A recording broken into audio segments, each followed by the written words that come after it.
Buenos días. Buenos días. Buenos días, ¿Cómo profe. están? Buenos Buenos días a días. todos. Bueno, gente.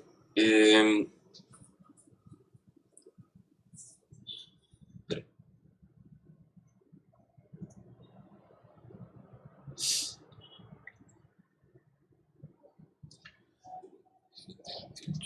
Faltan personas, ¿no?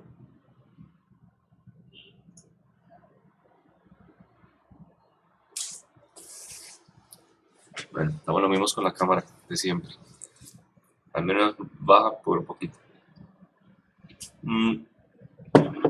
Nosotros tenemos que revisar algo y que me puede parecer de pronto importante, y es la parte de los CPS.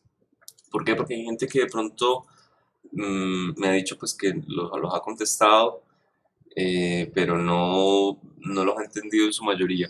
O sea, hay unos CPS ahí que tienen ejercicios de cosas que de pronto no hemos visto, entonces como que no se sienten muy cómodos con el tema. ¿Listo? Entonces, si quieren, hoy hacemos unos ejercicios de los CPS muy bien explicados, con mucho detalle.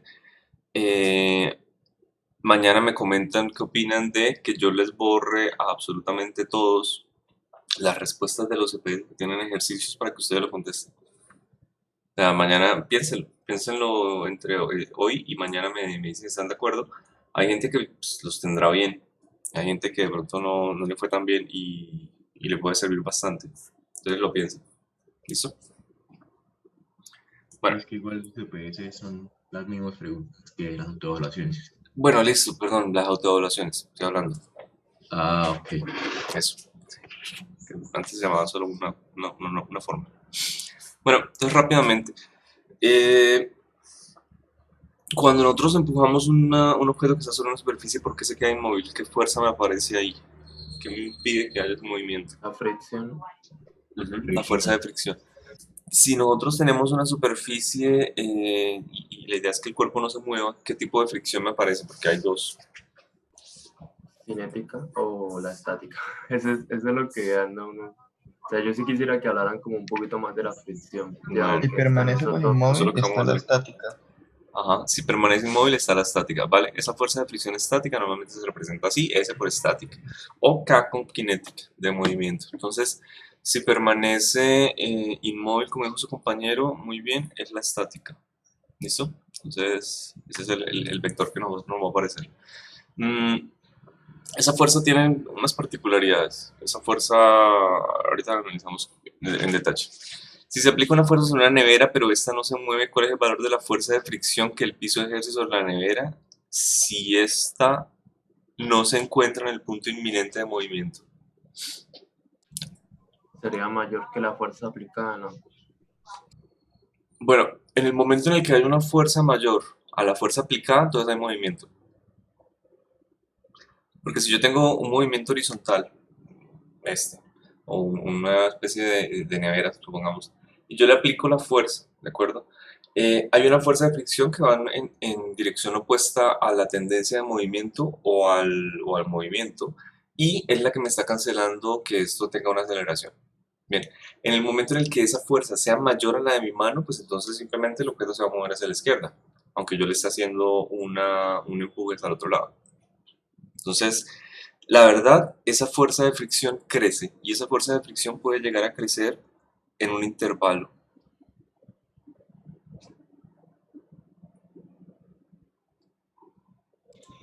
Hasta uno, ¿no? ¿Sería mu cinética por la normal? Sí. Listo. Pero lo Y que ese me es refiero es, F max. lo que me refiero es que esa fuerza de fricción estática va a crecer desde cero, porque se puede llegar a tener un valor de cero, hasta un valor máximo, que lo permite nu sub 0 por la normal. ¿Listo? Que es entre dos materiales. Es decir, yo siempre voy a tener una fuerza estática, un nu sub 0 estático que sola y únicamente me lo define a mí el material. Por ejemplo, yo puedo llegar a medir cosas como el nu sub 0 estático, el nu sub 0, el nu sub s, perdón, de la madera y el acero. ¿Sí? Entre el acero y el hielo, entre el hielo y el, ¿cómo se llama? Teflón. O sea, siempre voy a tener diferentes coeficientes de fricción que se miden experimentalmente, que están definidos experimentalmente, no de otra manera, y siempre están entre dos materiales. Ya no hay ningún coeficiente que usted llegue y diga, este es el coeficiente de fricción del acero. No, a lo mucho, bueno, es el coeficiente de fricción del acero con el acero, o de la madera con la madera, pero siempre está definido entre dos materiales. ¿Listo? Entonces, ese coeficiente de fricción lo que me va a dar a mí es la fuerza máxima que yo puedo llegar a aplicar antes de que el objeto se mueva. Si yo le aplico una fuerza superior a esa, el objeto se va a empezar a mover. Y lo que pasa con esos coeficientes de fricción, con esas fuerzas, es que la fuerza necesaria para moverlo es normalmente más pequeña que la fuerza necesaria para sacarlo del equilibrio. Me explico. Yo tengo mi problema de la nevera y yo requiero una fuerza grande para ponerlo en movimiento, pero una vez esté en movimiento, por la forma de las partículas en una organización, la red cristalina, muchas cosas que ocurren a nivel subatómico, requiero mucha menos fuerza para seguirlo moviendo. Lo difícil es arrancarlo de su estado de reposo debido a las fuerzas de fricción, pero una vez está en movimiento, el movimiento es continuo. No necesito tanta fuerza para que siga moviéndose a cierta velocidad o a cierta aceleración. ¿Listo?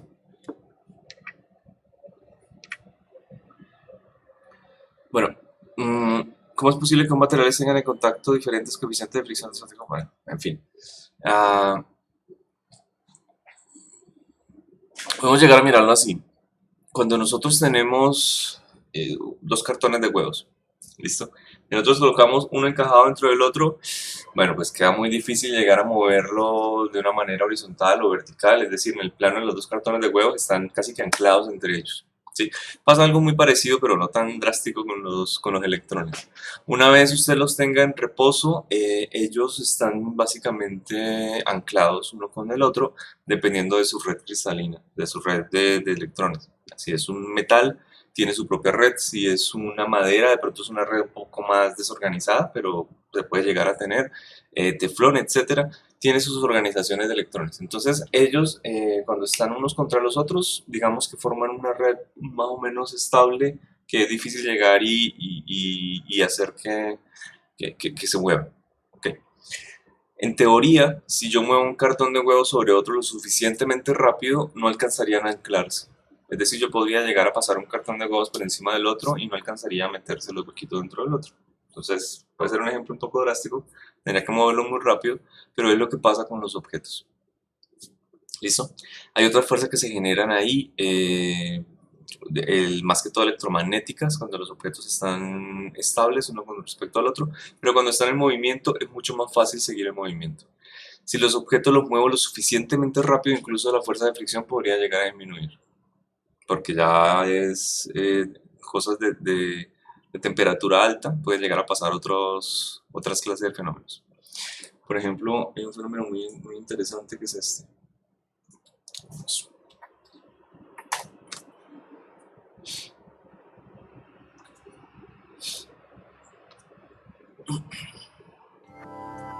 No sé si lo han escuchado, el efecto de Leidenfrost. Okay. Acá lo que hacen es, tienen un objeto de metal y lo tienen muy caliente. No tan caliente como para que la gota de agua se evapore, sino un poco, es todavía más caliente, perdón, es mucho más caliente, de manera que la capa de agua de la gota que está en contacto con la superficie se evapora al instante.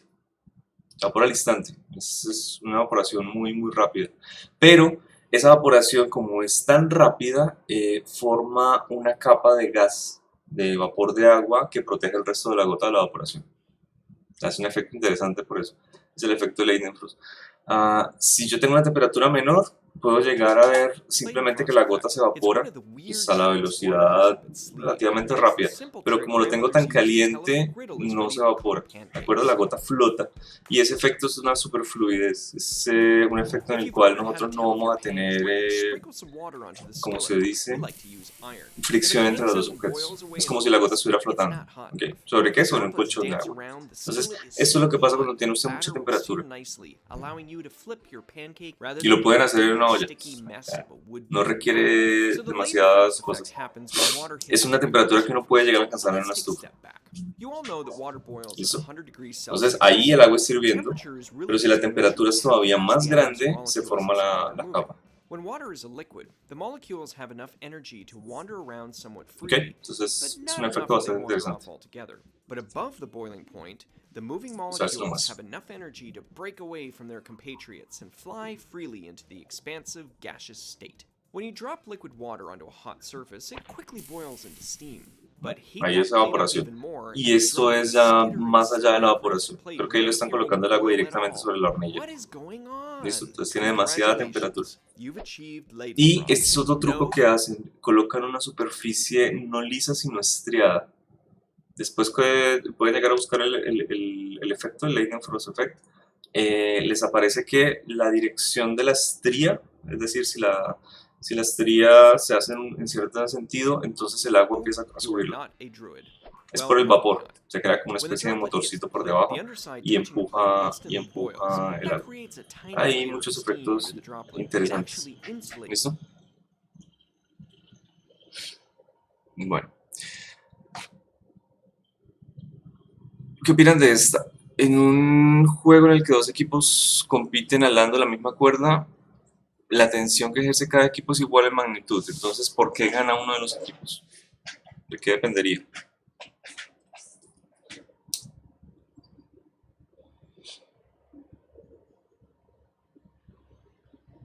De la fricción.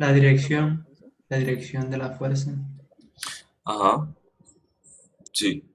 Pero, ojo, todo está en esta clase de ejemplo en la postura.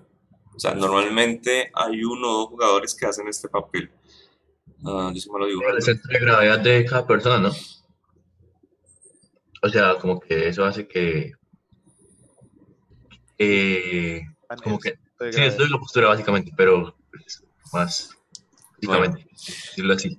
Sí, el centro de gravedad número uno lo colocan lo más bajo que pueda llegar a estar, es decir, que ellos estén casi que en el piso, ¿ok? Y la otra es que se está formando un ángulo entre la persona y el piso, lo cual hace que básicamente eso funcione como una estaca. Es difícil arrancarlo. ¿Listo? Y, por supuesto, la fuerza que me está manteniendo todo junto es la fuerza de rozamiento que se está haciendo entre el piso y la persona. Si la fuerza de rozamiento es fuerte, existe, es grande, el equipo puede llegar a ganar. Entonces hay dos personas que no están diseñados, por así decirlo, para empujar. Son los que tienen que sostener el empuje de los otros. O sea, las otras personas van a disminuir su fuerza, van a coger impulso y van a hacer jales en algunos momentos estratégicos y intentar ganarle al otro equipo. Estas personas, la única labor de ellos es impedir que lo jalen y hacer una fuerza lo más grande posible, la fricción posible. ¿Listo? Entonces sí, solamente depende de la fuerza de fricción. Ok. Podemos llegar a mirar dos cosas hoy. Bueno, esta no sé si hoy. Vamos a mirar cómo funciona lo de la fuerza de fricción y hacemos una gráfica de los dos tipos de fuerza de fricción.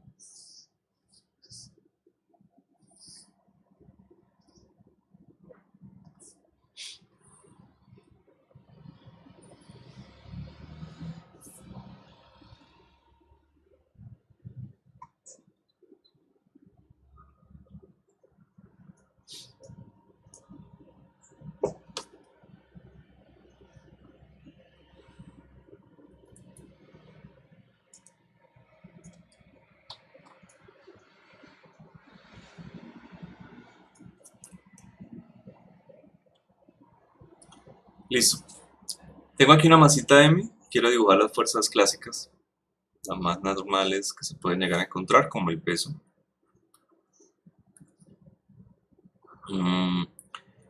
Quiero la normal que le hace la superficie a la masa M. Y quiero colocarle una fuerza externa.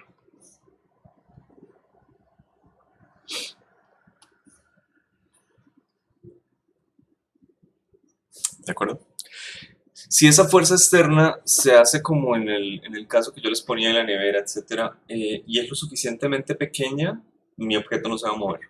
Hay otra fuerza que está respondiendo y esa fuerza responde 1 a 1. Es decir, si yo le hago, no sé, 5 newtons hacia la dirección de tendencia de movimiento, él me va a responder con los mismos 5 newtons hacia atrás. ¿Listo? Y va a responder hasta un valor máximo. Cuando yo pase de ese valor, pues voy a obtener movimiento. Entonces tengo que hacerle una fuerza mayor y voy a obtener una fuerza de vuelta que va a ir en contra del movimiento. Esa fuerza, por ahora, cuando estamos en el régimen estático, la voy a llamar la fuerza de fricción estática. ¿Listo? Antes de que haya movimiento. Y esa fuerza es variable. Y una vez esto se esté moviendo, vamos a tener una fuerza cinética. Las dos van a tener la misma dirección. Una en la tendencia de movimiento y la otra en contra de la tendencia de movimiento y la otra en contra de la dirección de movimiento una vez esto se esté moviendo. ¿Listo? Como la fuerza de fricción estática crece con el mismo valor de la fuerza externa, si yo quiero llegar a dibujarlas en esta gráfica,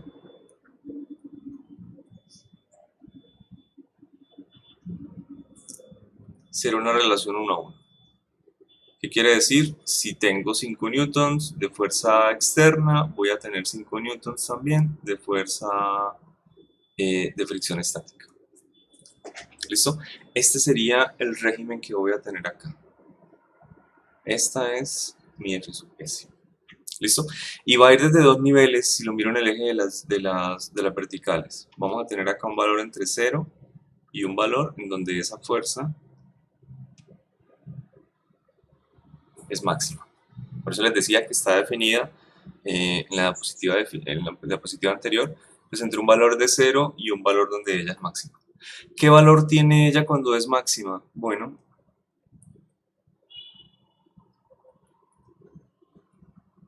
nu sub S por la normal.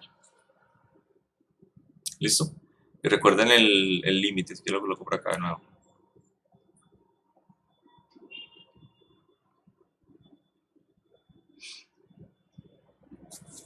¿Ok?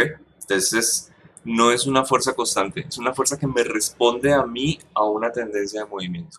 Y lo va a hacer hasta cierto punto, hasta este valor, que se puede medir experimentalmente. No es más, no es construido de ninguna otra manera. Bien, una vez comience el movimiento, yo lo que voy a encontrar es que la fuerza de fricción se vuelve una fuerza de fricción constante. Quiere decir que sin importar qué fuerza externa yo le coloque, voy a ver esta clase de comportamiento. Una línea recta. ¿Listo? Vamos a tener un valor fijo de la fuerza de fricción, es decir, que yo podría llegar a decir, este es mi F sub K y mi F sub K como tal es igual al coeficiente de fricción cinético por la normal. Este coeficiente de fricción, si estamos hablando de un punto, de un material igual, es decir, vamos a tener los mismos dos par de materiales, acero, madera, madera, acero, perdón, madera, cobre, lo que sea, vamos a tener esta clase de comportamientos donde nu sub S es mayor que nu sub K. ¿Listo? Es muy raro encontrar cosas diferentes, es decir, es muy raro encontrar un coeficiente de fricción cinético que sea mayor que el coeficiente de fricción estático. ¿Qué me puede llegar a ocasionar esta clase de comportamiento? Que sea más difícil sacarlo de su estado de reposo a detenerlo. Mejor dicho, yo tengo un automóvil acostado en una de las calles de Manizales. ¿Sí? La ciudad de las 13 Fs, Fea, Firia y Falduda. Entonces es bastante inclinada las calles. Si yo tengo mi automóvil y llueve, por ejemplo, puede llegar a disminuir el coeficiente de fricción entre la llanta y el pavimento. Entonces el carro se comenzaría a mover. Si la calle tiene la misma inclinación, nunca vamos a tener una fuerza de fricción más grande, es decir, la normal siempre va a ser una parte de la normal, no va a ser completa, y ese carro nunca se va a detener. ¿Okay? La única opción de ese carro que se detenga es que pierda cierta velocidad o que la fuerza de fricción vuelva a recuperar su valor. Normalmente que la calle vuelva a ser horizontal. Pero si no se aumenta esa fuerza de fricción estática, el carro nunca se detiene. Entonces cuando algo falla la fuerza de fricción estática, es difícil que vuelva a recuperar su estado de reposo. ¿Listo? Bueno. Hay una zonita por acá que es básicamente una zona no muy estudiada, que no vamos a estudiar nosotros porque son zonas que ocurren en milisegundos, ¿de acuerdo? Las funciones siempre tienen que ser constantes. Y esta zona en la cual se cambia del régimen estacionario al régimen cinético, pues requiere un poco más de estudio y requiere análisis que ya ocurren en segundo, en muchas, en fracciones muy pequeñas de segundo, ¿sí? Que es cuando se rompen las corrientes que se pueden haber formado por el reposo, cuando los átomos comienzan a desplazarse, sus fuerzas comienzan a desalinearse con respecto a los demás, en fin, pasan muchas cosas. Este valor de aquí, por si no quedó claro, es el máximo valor que vamos a tener, ¿no? De la fuerza de fricción estática, y toda esta línea de abajo, es el valor constante que vamos a tener de F sub k. Eventualmente, si nosotros aumentamos esta fuerza a una fuerza gigantesca, monstruosa, o si pasa mucho tiempo, podríamos llegar a ver comportamientos como estos.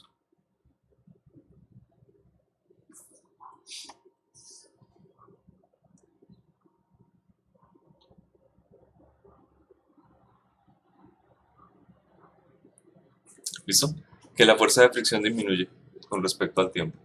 Vamos a tener que entre mayor fuerza, de pronto mi fuerza de fricción vuelve a disminuir. Pero ya son efectos también que se dan en algunos experimentos, y es por el rozamiento que se tiene con la superficie. O sea, si ya tenemos el objeto moviéndose mucho tiempo, se puede dar temperaturas más grandes en la superficie, y temperaturas más grandes pueden llevar a una disminución del coeficiente de fricción. ¿Listo? Entonces, ¿qué parte vamos a manejar nosotros acá? Pues este régimen y este régimen. No, vamos a estudiar nada más. Ok. ¿Esto les habrá quedado claro en los videos? La verdad, el video de fricción, al menos para mí, estaba como bien confuso. Bueno, ¿les quedó claro ahora? Sí, sí, señor. Sí, profe. Bueno, pero no me dicen nada, muchachos. Fueron los del otro grupo los que me hicieron caer en cuenta de muchas cosas. Pues estaba confuso, pero al final viéndolo como 3, 4 veces, pues se entiende, o sea, pero no es que estuviera como súper bien, así, nice. ¿Ese de quién es? Ya no. La verdad no me acuerdo, pero es como ese profesor que habla como sin ganas, como que le falta uno. El que pone los ejercicios. Sí, ese mismo. De hecho, la autoevaluación de ese fueron como 4 ejercicios, fueron puros ejercicios. Bueno, miremos de esos, por cierto. Este me dice, ¿cuál es la fuerza máxima que se debe aplicar al bloque de masa m de tal manera que el bloque continúe en reposo respecto a la superficie de contacto? ¿Listo? Siendo nu sub s el coeficiente de rozamiento estático entre el piso y el bloque. A mí hay unas letras que no me salieron, no estoy muy seguro por qué. Quiere decir que aquí tenemos entre las dos superficies un coeficiente de fricción. Ojo, la forma más sencilla de llegar y abordar estos dibujos es llegar y aplicar algo llamado diagrama de cuerpo libre. ¿Listo? Es un diagrama en el que simplemente usted supone que el objeto se comporta como un objeto puntual. Le puede usted nombrarlo, el objeto M, y le dibuja todas las fuerzas que actúan sobre él. ¿Por qué puedo llegar a hacer esto? Porque a este objeto no le estamos aplicando fuerzas que generen rotaciones, es decir, fuerzas que se aprovechen de su geometría. Bien, en el instante en el que yo tenga una fuerza que se aplique, por ejemplo, acá, en esta esquinita, ¿sí? Yo aplico una fuerza ahí.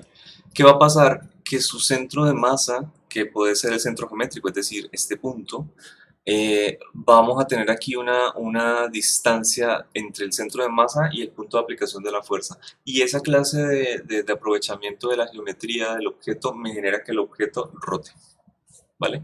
Cuando me están colocando aquí esta fuerza, ella está actuando sobre una línea que va con el centro de masa, quiere decir que esa fuerza simplemente lo va a desplazar, no lo va a mover. Y hasta que se diga lo contrario, es decir, hasta el cuarto corte, no vamos a dejar esta aproximación de que todos los objetos, sin importar si es una bolita, es una caja, lo que sea que gráficamente yo coloque, es un objeto puntual. O sea, no vamos a aprovechar la geometría del objeto para hacer ningún cálculo. ¿Listo? Bien. Pero nosotros, ¿dónde sabemos dónde está el centro de masa? Yo digo que el centro de masa está en el centro geométrico, bueno, en el centro de la caja. Si la caja no fuera uniforme, si fuera de diferente densidad o tuviera un hueco en alguna parte o algo por el estilo, el centro de masa se puede llegar a mover. Pero por ahora, mi concepto de centro de masa, de dónde está la mayoría de la masa, es el mismo del geométrico. Entonces no es tan complicado. Listo, gracias. Por ejemplo, en una dona, ¿dónde está el centro de masa? En donde no hay dona. Lo que quiere decir que la dona no nos sirve. ¿Por qué? Porque yo no puedo llegar a aplicarle un objeto, una fuerza a una parte del objeto que no esté. Entonces, sin importar en dónde yo le aplico la fuerza a la dona, la voy a rotar. A menos que esté horizontal y le aplique la fuerza de manera horizontal. ¿Sí? Entonces son ejercicios que de pronto nos hacen, bueno, requerimos un poco más. Entonces, esa clase de objetos lo vamos a trabajar después. Por ahora, cajitas, círculos, cosas por el estilo. Listo, objetos puntuales. Bueno, es decir, yo puedo llegar y llevar este dibujo a un dibujo puntual y desde ahí puedo dibujar todas las fuerzas que actúan sobre él. Voy a dibujar las fáciles. Un segundo. Bueno.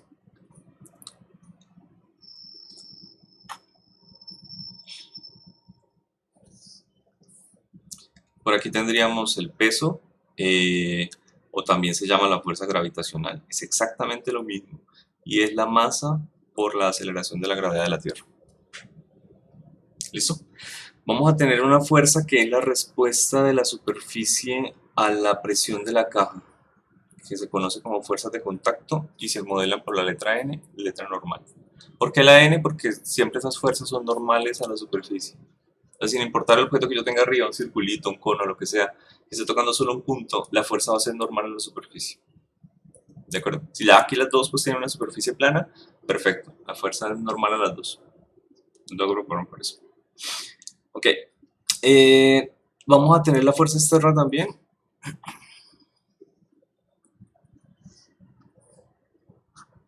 Fuerza F. Y me falta una, ¿no? ¿En qué dirección estaría? Contraria a la fuerza. Ajá, contraria a la fuerza. Es decir, contraria a la dirección de movimiento o a la tendencia de movimiento. La fuerza de fricción estática. Listo. Nosotros acá, para resolver este ejercicio, básicamente solo estamos mirando un cuerpo. O sea, estamos considerando la masa M, no estamos considerando la superficie. Tendríamos que solucionarlo con la segunda ley de Newton. Con esa es suficiente. ¿De acuerdo? La forma más sencilla de hacer esa solución de ejercicios es mirarlo por componentes. Así que podría llegar a descomponerlo en componentes cartesianas, ya que lo tengo aquí en el diagrama de cuerpo libre de esa manera. Tendría que mirar la componente de X y la componente de Y. ¿Cuál sería estratégicamente la mejor para empezar? ¿La componente de la sumatoria de fuerzas en Y o en X? En Y. En Y. ¿Alguno sabe por qué? Porque es que el movimiento en Y es nulo, entonces la aceleración es cero y ahí se pueden despejar varias cosas. Bueno, principalmente porque tenemos aquí una fuerza de fricción. ¿Listo? Y la fricción me depende de la normal. De la sumatoria de fuerzas en Y, en este caso yo puedo sacar la normal y luego reemplazarla en la ecuación de X, que es donde necesito la fricción. Entonces, sumatoria de fuerzas en Y. Positivo en Y tenemos acá la normal. Negativo tenemos acá el peso, que lo voy a colocar como masa por gravedad. ¿Listo? ¿Hay movimiento en el eje Y? ¿Hay aceleración? No. No, cero. Y de ahí ya tengo mi primera ecuación. La normal es igual al peso. No siempre va a pasar.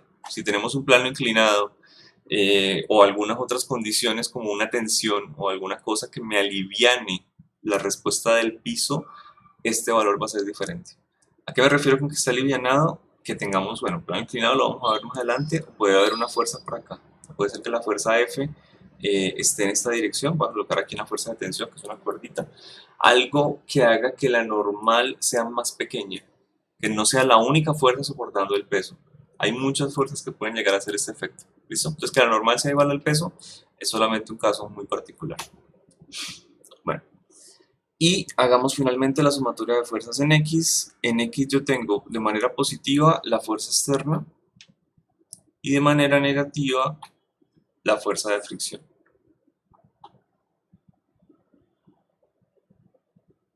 ¿Listo? Recordemos que la fuerza de fricción es igual a nu sub s por la normal. Y la normal la tengo justo arriba, masa por gravedad. Entonces puedo llegar a despejar. La fuerza de F va a ser igual a la fuerza de fricción que la voy a mandar para el otro lado. Es decir, nu sub s, m y g. ¿Listo? Ese era sencillo. Ok, ¿saben por qué igual es 0, no? Aquí no tenemos ¿Con el movimiento. movimiento? No tenemos movimiento, no tenemos aceleración. Así que eso es todo mi diagrama de cuerpo libre y eso es todo mi ejercicio. Bueno, vamos otro. De acuerdo con la imagen, ¿cuál es el valor mínimo en magnitud de la fuerza para sostener el bloque de masa M sobre la pared vertical? Si el coeficiente de fricción es estático y la fuerza F está aplicada en dirección horizontal. Es un diagrama de cuerpo libre muy parecido al anterior. Voy a dibujar la primera fuerza. El peso. ¿Qué otras fuerzas habría en qué dirección vectorial? La fuerza hacia la izquierda. ¿Cuál? Que se le aplica al objeto. Ok, la fuerza externa, la fuerza F, cualquiera de las dos. La normal. La normal, a la ¿hacia derecha. dónde está? Hacia la derecha. Este la es un derecha. caso en el que la normal no es respuesta a la fuerza gravitacional. Sí, es respuesta a otra cosa. Perfecto. ¿Y qué otra fuerza? La fricción. La fricción ¿Hacia dónde va? Hacia hacia arriba. arriba. Perfecto. Miren algo. Cuando tengan dudas de hacia dónde va la fricción, no la dibujen. ¿Qué pasaría aquí con estas tres fuerzas? ¿Cuánto me da la sumatoria de estos tres vectores? Porque miren esto. Yo sumo esos cuatro vectores y bueno, estos dos son iguales. Aquí es 0, no hay aceleración. Aquí es 0, no hay aceleración. Son iguales el de la izquierda y el de la derecha. ¿Sí? Sencillo. Acá yo sumo esos tres vectores y estos se pueden anular, pero el peso va a ganar.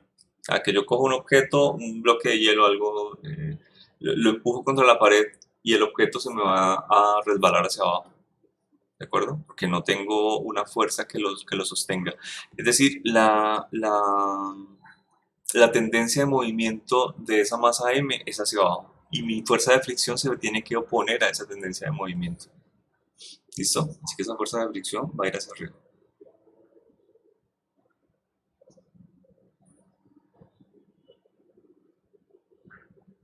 Y es una fuerza de fricción estática.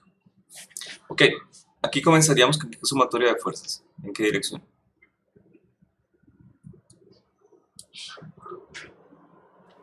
En Y. X, ¿no? En X para obtener el valor de la normal, normal. y luego ese valor de la normal utilizarlo en la ecuación donde me aparece la fuerza de fricción. Eso es más o menos la lógica que nosotros siempre vamos a manejar. Entonces en este caso sería en X, tendríamos hacia la derecha la normal y hacia la izquierda la fuerza F igual a 0. Hay movimiento. ¿Listo?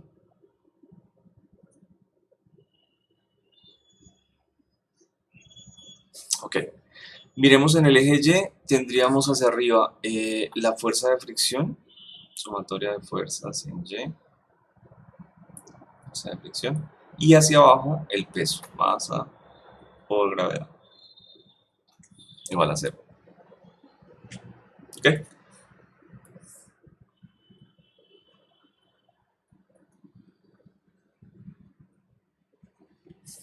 Listo.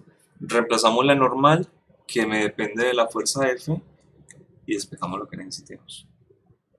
Pues acá tendríamos nu sub S por la normal, que es F, menos mg. Me están pidiendo, voy a igualarlas de una vez. ¿Por qué? Ese valor negativo lo pasé al otro lado a sumar. ¿Ok?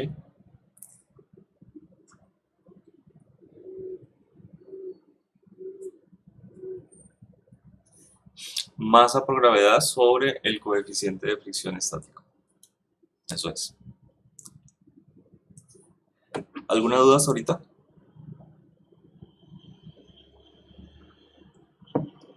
Gente, es lo sencillito. ¿Alguna duda? No, profe, todo claro. No. Bueno, vamos a ver si es cierto. Este ejercicio. Acá yo tendría la posibilidad de hacer dos planos. Ojo, voy a dibujar primero el plano cartesiano normalito, es decir, me estoy preparando para dibujar mi diagrama de cuerpo libre. Ok, quiero dibujar por acá un eje cartesiano.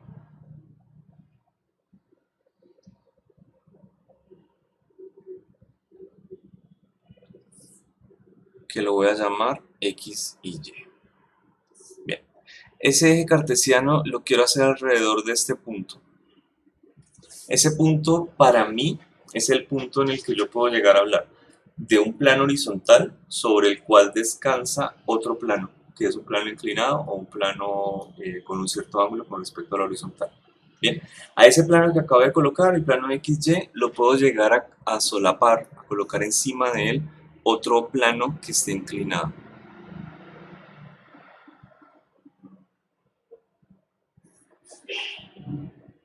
Bueno, ese creo que no me quedó tan bien.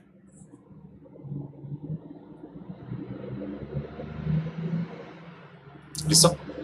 Puedo llamar al inclinado, normalmente se hace como el plano prima, es decir, tengo una coordenada X prima, tengo una coordenada Y prima. Ok. De ahí del dibujo, puedo llegar a saber el ángulo que separa a X prima de X. Puedo llegar a saber cuánto es su rotación.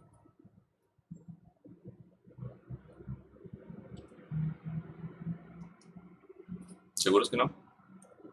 Sí. Claro, ahí está, ¿no? Teta. Es decir, si quiero mirar en octantes, aquí tendría 1, 2, 3, 4. En el cuarto octante. Ahí tenemos el ángulo teta. Entonces puedo llegar a calcar, básicamente estoy calcando datos que yo ya tengo del dibujo. ¿Listo? Esto que acabo de hacer es algo que a mí me va a servir para analizar el ejercicio, pero no me sirve en este punto. A mí realmente me sirve es sobre la partícula, porque esos dos planos, los planos inclinados y el puntico que yo coloqué como la parte más baja del plano inclinado, lo puedo llegar a colocar en todo el centro de masa de la partícula. Y sobre esos ejes vectoriales, ya sea sobre X, sobre X', sobre Y', va a haber alguna fuerza. O sea, por ahí tiene que pasar alguna de las fuerzas. ¿Ok? O algún dato de fuerzas. Entonces, este dibujo tal cual que ya está sobre la partícula, lo voy a pasar por acá y lo voy a llamar mi diagrama de cuerpo libre. ¿Está claro hasta ahorita lo que hice o no? Pregunto. Bueno, este es de mi diagrama de cuerpo libre. Voy a colocarle esa masa, la masa M. Y se acabó. Lo primero que yo debería hacer es colocar el resto de fuerzas. Bueno, las fuerzas, no he colocado ninguna. ¿Qué fuerzas actúan sobre ella? Yo coloco la primera, el peso. Va en dirección de menos y. ¿Qué otra fuerza habría y en qué dirección vectorial? Por ejemplo, menos y'. En Y' iría la normal. La normal, sí. Ok, en y' iría la normal, es decir, la normal la tenemos con un ángulo con respecto a y. ¿Listo? Perpendicular a la superficie. Perpendicular a la superficie, muy bien. ¿Qué otra fuerza tendríamos? El peso en Y. ¿Cómo? El peso en Y. En menos y, ya lo coloqué, mira lo que está. No, pero, o sea, el Descomponerlo peso al que responde esa normal. No, el peso no responde a la normal. La normal responde al... En este caso se podría pensar que la normal responde al peso. Pero bueno, no, al contacto. La componente de ese peso en Y'. No, todavía apenas estamos dibujando. Apenas estamos dibujando. Y esa sería una componente de un vector. Ya tengo el vector completo, no quiero sacar componentes todavía. ¿Cuál otro? La fuerza aplicada en la negativa en X'. Bueno, negativo en X', ¿qué fuerza diría? Aplicada. Bueno, aplicada. Ojo, la fuerza de fricción no.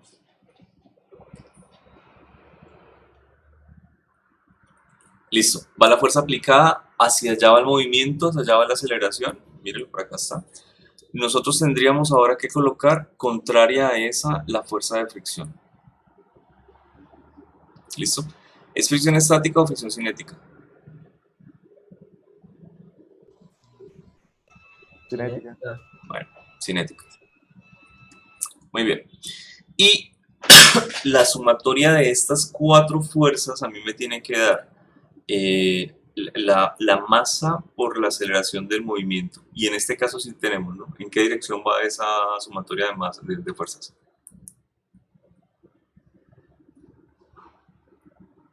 ¿Cómo? En la F. En la de F, exacto. Entonces voy a colocarlo por acá con otro color. Listo. Yo en un diagrama de cuerpo libre no debería colocar otra cosa que no sea fuerza. Entonces voy a colocar la dirección de la aceleración, le coloco la masa al lado para que al menos las unidades sean unidades de fuerza. No es más. O podría llegar a colocarle, esa es la sumatoria de todas las fuerzas. Pero quiero que quede el sentido de que en esa es la dirección del movimiento, esa es la dirección de la aceleración. Bueno, no es más. Ahora, puede llegar a complicarse para algunas personas unos ciertos detallitos. Por ejemplo, este ángulo, ¿qué ángulo es? El mismo teta, ¿no? Ajá. Ok, este ángulo, ¿qué ángulo sería?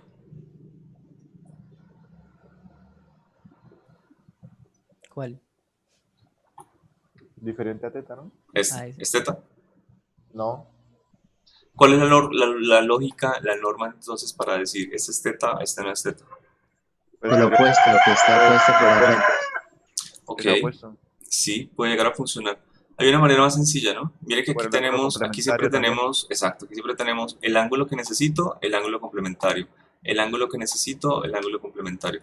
Y se puede llegar a mirar más claro si yo lo hago de una manera muy exagerada. Por ejemplo, va a ser una línea más delgadita.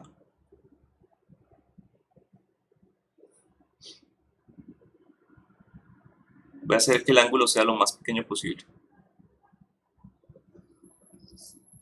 ¿Listo? Entonces aquí automáticamente veo, bueno, este ángulo es teta, este ángulo es teta, este ángulo es teta y este ángulo es teta. Podría llegar a decir literal, este es teta, este no, este es teta, este no, este es teta, este no, este es teta, este no. Y eso se me va a cumplir siempre.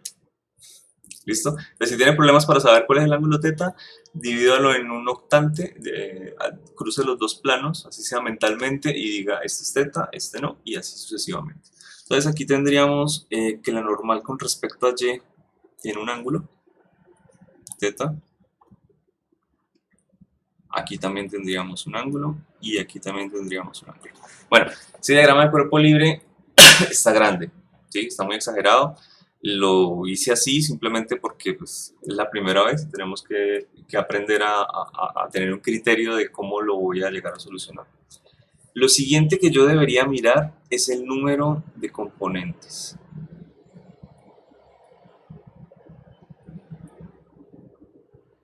Quiero mirarlas primero en ecuaciones de X y Y. ¿A qué me refiero con el número de componentes? De cada uno de las formas en las que yo analice, yo puedo llegar a sumar componentes, sumatorias de fuerzas en X y sumatorias de fuerzas en Y, o puedo hacerlo en X' y Y'. ¿Ok? Si hay un vector en alguna dirección, por ejemplo en Y' ya está la normal, entonces solamente va a tener una componente para la ecuación de Y'. ¿Listo? Pero en la ecuación de Y va a tener dos. Pues bueno, perdón, va a tener una, la proyección de la normal sobre y también sobre x, así que esta componente, este vector, perdón, en x y y tiene dos componentes. Entonces quiero que las contemos. ¿Cuántas componentes va a tener el peso en x y y? Una, porque está en dirección de menos y. Listo. Entonces llevamos una componente. ¿Cuántas tiene la fuerza? F. Dos componentes. Bueno, vamos con 3, la normal. También 2. 5. 2 también. 7. Y la sumatoria de todas las fuerzas. 2 también. Bueno, pues tenemos 9 componentes que tendríamos en las ecuaciones. ¿Qué quiere decir? Voy a tener mi sumatoria de fuerzas en X, sumatoria de fuerzas en Y, voy a ver 9 componentes. Incluso cuando yo haga la sumatoria de fuerzas en X, le tengo que igualar a masa por aceleración por el coseno de un ángulo. Y en la de Y, masa por aceleración por el seno de un ángulo. No la voy a tener pura la aceleración en ninguna parte. ¿Listo? Podría llegar a sacar entonces el número de componentes ahora.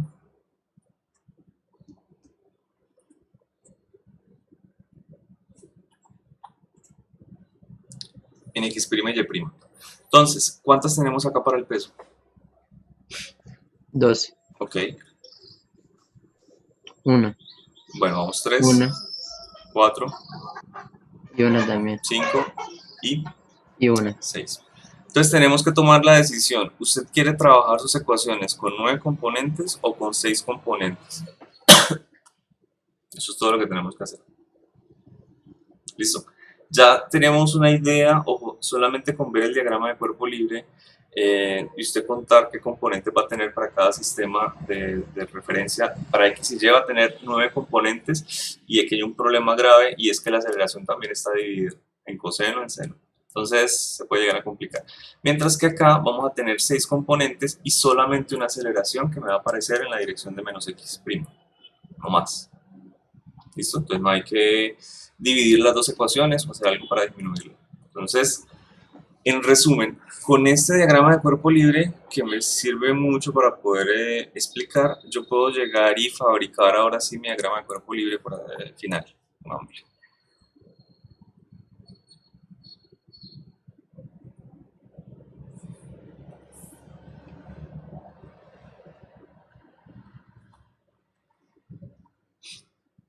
Ok, voy a colocar las fuerzas fáciles. Por aquí tendría la fuerza normal.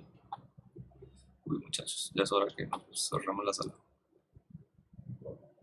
Por aquí tendría la fuerza normal, la fuerza de flexión y la F.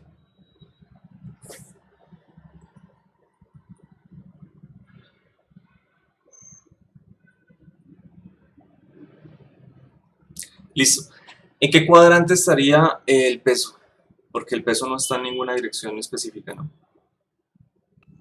Cuarto. En el cuarto. No tengo que ser exacto. Lo puedo dibujar en cualquier dirección. Estoy dibujando lo que más o menos parezca lo mismo. Perfecto. ¿Y a partir de cuál de los ejes voy a dibujar el ángulo? ¿Del horizontal o del vertical? Del El vertical. vertical. Listo. De este diagrama de cuerpo libre, de tener aquí mi masita, vamos por acá, diagrama de cuerpo libre, es que vamos a trabajar la próxima clase el sacar las ecuaciones. ¿Por qué no el vertical? Estamos mirando este dibujo, este de acá. Entonces, mire, desde Y', que es este, el eje vertical, es este, el eje vertical, estamos siguiendo el camino de las manecillas, en el camino antihorario, perdón, el camino antihorario y ahí encontramos W. Camino antihorario, encontramos W. Desde ahí viene el ángulo, desde el vertical. ¿Listo? Desde el vertical. Ojo, mirando este diagrama, usted se puede imaginar esto. No tanto, ¿cierto? Usted mire este diagrama y diga, bueno, aquí viene el peso. De pronto la gente que tiene un muy buen manejo geométrico, rápidamente pone aquí la normal y dice, este es el ángulo teta. Pero es mejor hacerlo como con calma, al menos al principio. ¿Listo?